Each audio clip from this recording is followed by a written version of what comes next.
Good morning. সকালবেলা অফিসের জন্য আবার রেডি হয়ে যাচ্ছি। আজকে একটা নতুন ড্রেস পরলাম, গতকালকে মাত্র কিনেছি আর কি। আড়ংয়ে গিয়েছিলাম, আড়ং থেকে কিনেছি।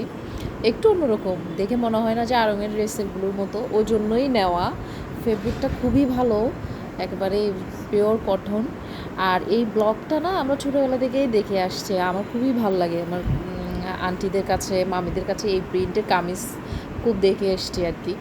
সো ওইটা দেখে খুব চেনা চেনা লাগলো, ওই জন্যই নিলাম। একটু গলার দিকে একটু ইয়ের কাজ করা আছে, ক্রোশেটের কাজ করা আছে, একটু কাজটা খুব সুন্দর, কাছে থেকে দেখাতে পারলে ভালো হতো। মেনলি আমি প্রিন্টটার জন্যই নিয়েছি আর ফেব্রিকটার জন্য। আড়ংয়ের তো ফেব্রিকগুলো একটু মোটা মোটা হয়, এটা খুবই পাতলা, খুবই সামার ফ্রেন্ডলি হবে, এই জন্যই নিয়েছি। ওড়নাটাও খুব সুন্দর, টেসেল দেওয়া। ওড়নাটা এখানে দেখানো হয়নি। মেনলি ফেব্রিকটা আর কি আমাকে খুব নস্টালজিক করেছে, এই জন্যই নিয়েছি। আড়ংয়ের ড্রেসগুলো সাধারণত এইরকম হয় না। প্রাইস তো যেরকমই, বেশ ভালো প্রাইসই। ও কিন্তু দেখে মনে হবে কোনো কটন ড্রেস, বাট আড়ংয়ের প্রাইস যেরকম হয় আর কি ওভাবেই নিয়েছি। তারপরে আজকে আমি তো, আপনারা জানেন আমি হচ্ছে অফিস শেষে এসে নাস্তা কখনো করা হয় না, সরাসরি ডিনার। আজকে একটু তাড়াতাড়ি আসলাম, আবার বৃষ্টি, ক্ষুধা লাগলো, তো ইচ্ছা হয়েছে একটু নাস্তা খাই। তো এই যে একদম বড় বড় সাইজের বেগুনি করে নিয়েছি এসেই। বেগুনিটা না মানে বেশ ফুলকো ফুলকো হয়েছে আর কি, কিন্তু ক্রিস্পি হয়নি খুব একটা। তো যাই হোক, 3টা বড় বড় স্লাইস করে নিয়ে, গোল বেগুনটা বড়, আমরা আবার সবুজ রঙের গোল বেগুনটা খাই, ওটা একটু টেস্ট বেশি। 3টা বেগুনি করলাম। আর এই যে এটা হচ্ছে আপনার ওই যে বেসন থেকে এই চুবিয়ে, সেদ্ধ ডিম চুবিয়ে যেটা করে, ওইটা না খুবই টেস্টি লাগে। আমি আগে খেতাম না, এই রমজানেই মনে হয় ট্রাই করেছি, এরপর থেকে আমি এটার ফ্যান আর কি। ডিমটা বয়েল করে নিয়ে ওই বেগুনির বেসনটাতে ডুবিয়ে যখন এটা ভাজা হয়, খুবই মজা লাগে, ডিমটার টেস্টটাই মনে হয় বেড়ে যায়। আর হচ্ছে এই ডিমের এটা করার জন্য না খুব হার্ড বয়েল হতে হয় ডিমটা।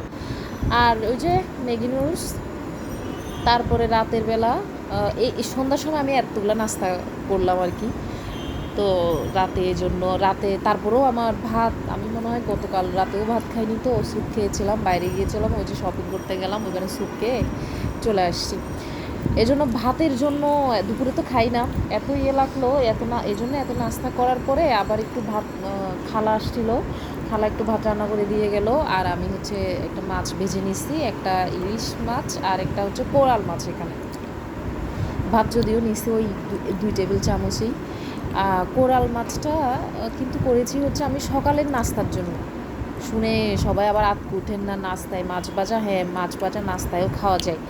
মাছ ভাজা যে নাস্তায় খাওয়া যায়, ইভেন মাছ ভাজা যে নাস্তা হিসেবে খাওয়া যায়, সকালে না হলেও বিকালে নাস্তা হিসেবে খাওয়া যায়, এটা মনে হয় আমি প্রথম শুনেছি। শুনেছি বলতে প্রথম পড়েছি হুমায়ুন আহমেদের বইতে। হুমায়ুন আহমেদের অনেক বইতেই মানে এক স্লাইস মাছ ভেজে দেই, এই ধরনের কথাবার্তা আছে আর কি। যেমন মাতাল হাওয়া যে বইটা আছে না, ওইখানে ওই যে নায়িকার বাবা একটা বড়সড় মাছ নিয়ে আসে। বাবা আনে না, মানে ওদের বাসায় আনে গ্রামের বাড়িতে। পরে নায়িকার মা হচ্ছে লোক পাঠিয়ে বাবার কাছে শুনতে পাঠায় আর কি, যে এক স্লাইস মাছ বেচে দিবে কিনা। এই তো, বাই।